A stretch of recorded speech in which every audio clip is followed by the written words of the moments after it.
నమస్కారం. ఈటీవీ 360కి స్వాగతం. ముందుగా ప్రధాన అంశాలు. ఉగ్రవాద నిర్మూలనే అజెండాగా హార్ట్ ఆఫ్ ఆసియా సదస్సు. భారత్ పాకిస్తాన్ మధ్య చర్చలపై తొలగని అనిశ్చితి.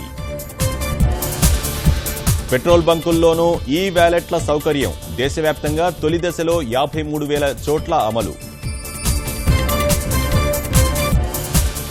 రాష్ట్రంలో త్వరలో భారీగా ఐఏఎస్ బదిలీలు. సీఎం కార్యాలయంలోనూ మార్పులు చేర్పులు. చౌక ధరలకే ఔషధాలు. నిర్వాహకులకు లాభాలు. పేద రోగులకు ఊరటనిస్తున్న జనరిక్ ఔషధాలు. భారత్ పాక్ ప్రజలను కలుపుతున్న థార్ ఎక్స్ప్రెస్. పటిష్ట భద్రత కల్పిస్తున్న సరిహద్దు భద్రతా దళం. క్యూబా పోరాట యోధుడికి అంతిమ నివాళి. శాంటియాగోలో ఫిడెల్ చితాభస్మం ఖననం.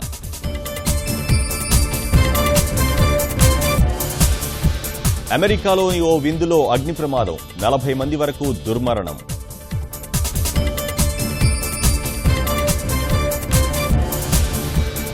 తిరుచానూరు పద్మావతి ఆలయంలో నేడు పంచమి తీర్థం. తిరుమల నుంచి కాలినడకన అమ్మవారికి సారే.